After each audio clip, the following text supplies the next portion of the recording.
communication. To communicate effectively in different genres, whether it's a speech, writing a poem, or a short story or an essay, for a given situation, a given purpose, and a given audience. Okay? If you're able to test your students to do one of these, are they communicating effectively given, for example, you give a situation and say, you are going to talk about the social teachings of the church to grade 3 students. Will they be able to do that? It's a real-world challenge. No? You know, when I was studying theology, I think in my school, we had a very good school in theology in Manila, but I think it's too good. I think it's too good because when I finished theology, it was very hard to talk to people about the faith. I was using all this highfalutin language. Nobody understood me except myself. Sometimes I did not even understand myself. No? So I was thinking maybe it might have been better if in theology, the assessment was something like this. Talk about the Blessed Trinity to Buddhists. Talk about the Blessed Trinity to Buddhists. That's a real-world challenge. How can you talk about the Blessed Trinity to Buddhists if they don't really understand our religion? And yet you want to dialogue with them. What can you say to them? So what you tell them should be solid theology, should be correct, but should be communicated in such a way that is effective, given the audience and purpose. Your purpose is not to convert them. Your purpose is to share with them some of the insights and ideas about the Blessed Trinity, but in a very respectful and open manner. I think that would have helped me better if that was the assessment. No? But sometimes the way we test our students in writing, the audience is always just the teacher. It's only the teacher reading the composition. No? But today, because of blogging, we can ask them to broadcast and publish their work, and the audience is the world. Okay? And this one, religious education, to pray using scripture. That's a very important action goal. No? But you know, I was teaching, I want to share with you a secret. I was teaching religious education last year to our senior students. And I was talking about scripture and prayer. Then I said, okay, we started talking about how to pray with scripture. And I realized that we never really trained them. We never really modeled for them how to pray with scripture. We say you must pray with scripture, but we didn't show them how. And it's really important that we show them how. No? So that's another religious education action goal. Okay? So there are many examples of action goals which are very worthwhile and valuable in the long run, but can be assessed today. And that's what IPP action is all about. Okay? So this is another checklist that you may want to use to find out what kind of assessments you can give. I call it the 5 8s. We came up with this ourselves. No? I call it the 5 8s because every word ends in 8. No? The first one is investigate. Okay? For students, actively locate and evaluate content that they find. So they Google things on their own. They must locate the content, but evaluate it also on their own. So for example, you can give them a research word, internet research. The second one is contemplate. No? This is the cave. No? To think about the meaning of what has been learned. So maybe a reflection paper. No? The third is create, present a new insight or a new way of sharing the knowledge. Okay?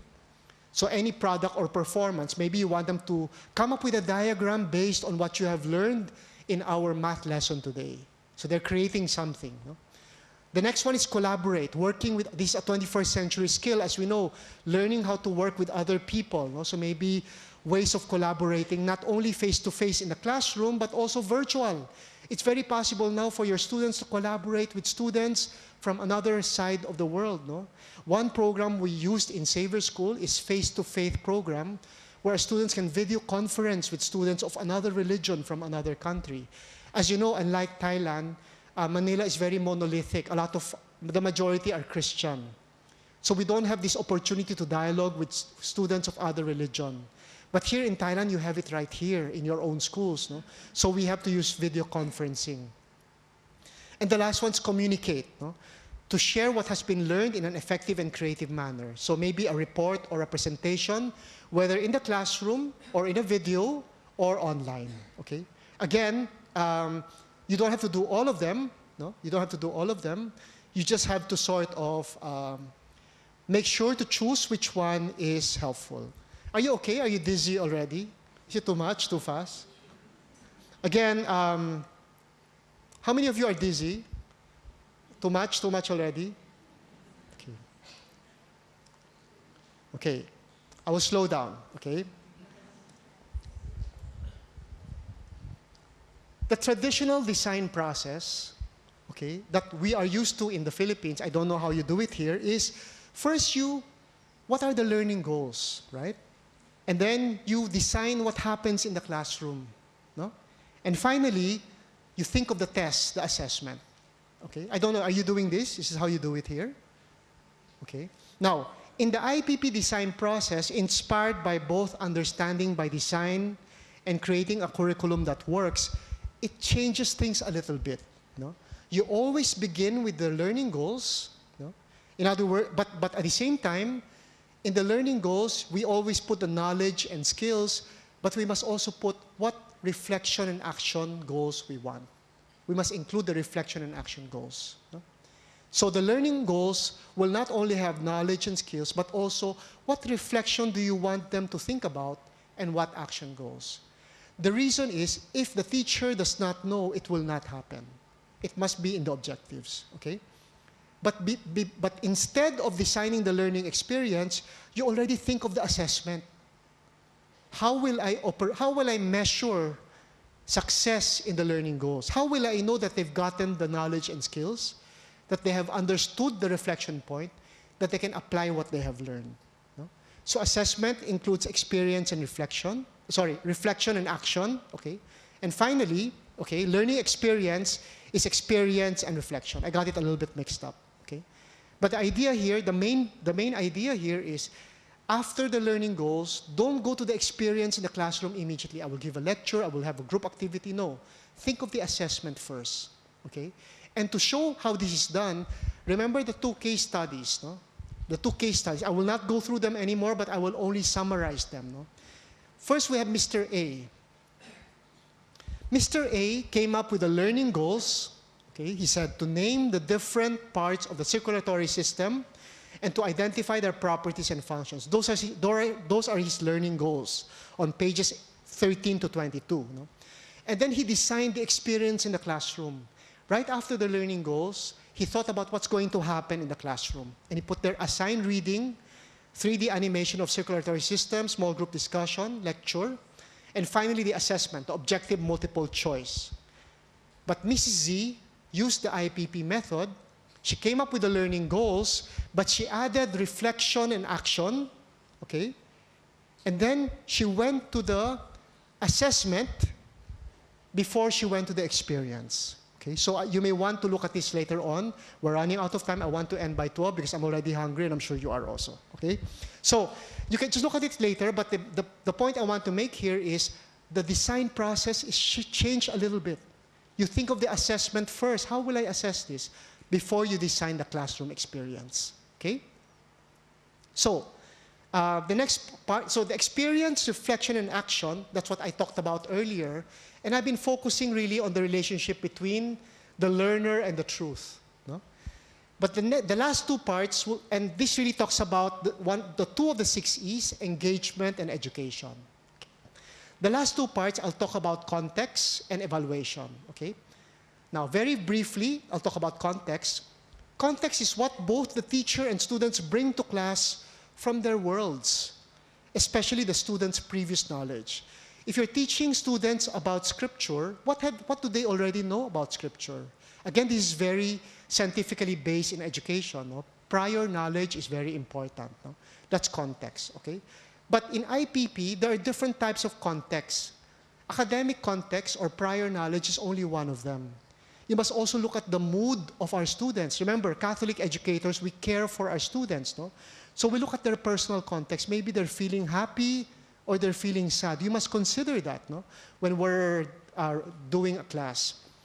What's happening in the school? In Savor, when we have a fair, nobody wants to study. When we have a school fair. So you must take that into consideration when you're planning the class. No? Or what's happening in the world or the country. No? That also affects the class. So it's important for us to consider all these things. No? So, in other words, context is very simple. It's the prior knowledge of our students and their current mood. What is their mood? No? If we care for our students, we must know what their moods are. No? Because we understand the lesson or misunderstand it based on what we already know. And we learn or don't learn based on how we feel. No? So we must care enough for our students, for their context, before we plan. And the last piece of the IPP is evaluation, which is about the teacher's relationship with the truth, no? Evaluation. And here we differ from the usual interpretation. The usual interpretation talks about evaluation as assessment. For us, it's not. No? Evaluation is the teacher and the students reflecting on what happened. Did they learn or not? The student asks himself, did I learn what I'm supposed to learn? What helped me learn? What did not help me learn? And the teacher does the same. Evaluation is the teacher's opportunity to reflect. So not only the students, but also to reflect. Also the teachers. The teachers look back and review the learning process after the class session. And then maybe the teacher will decide, that was very successful. I will now move to the next lesson. Or the teacher might say, I think half the class did not understand, so I will teach it again. So the teacher is reflecting before taking action. Okay? So again, the last two E's here will be expertise and enthusiasm. Okay, recap. This is the last part. So I talked about IPP as pedagogy. We have the 5 elements of IPP: context, experience, reflection, action, evaluation. And earlier, I talked about IPP as a philosophy, as beliefs about learning. And we talked about the 3 relationships between truth, learner, and teacher. I think this picture summarizes a lot of the things that I've said. No? And what is really helpful about this is that I think it can help organize all the things that we want to do in our schools. No? I talked about IPP as a paradigm, beliefs about learning, no? And that talks about the why. Why is IPP helpful? And the last 2 parts, no, will be how. No? The pedagogy and some guidelines for practice. No? So let me just end with the 5 tips. 5 useful tips or a checklist for implementing IPP. Very simple. They're found on pages 27 to 30. The first one, when preparing for class, plan for a unit of study, not a single lesson. In the Philippines, we used to do 1 lesson plan after the other. If we want to do IPP, you have to do a unit with a series of lessons. It's easier and it's more helpful. No? So instead of saying, for my class tomorrow, I have 1 lesson plan, you will have 1 unit plan for 5 classes, for example, or 3 classes. Okay? Secondly, again, this is found on pages 27 to 30, consider the context of the student before the learning cycle begins. The academic context, what they already know, at the very least, should be considered. Okay?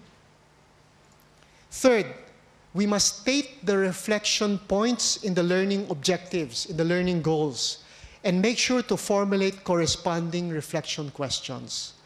If we want to guide our students to reflect, we must know what they want to reflect about. We cannot say, I've taught you all these concepts, now you reflect on your own. Come up with questions that will help them reach a reflection point. For example, design follows function, or scientific theories are created this way. Okay. Number 4, include action goals in the learning objectives. Plan for their assessment before designing the learning experience. Again, this might be something new, but I think there's a lot of value in this. No? And the 5th, design the learning experience in such a way that it is not merely one-dimensional. It should be holistic. In other words, not only one learning space, not only campfire, not only learning from the teacher, but learning from each other, learning by themselves, and learning by doing, okay, by service. And finally, after the unit plan has been implemented, make sure to evaluate. Did it work or did it not work? In other words, the teachers and the students should reflect on what happened. Okay? Now, if you want to forget about everything else, just remember the last 6 tips and ask yourself, can this be done in our schools?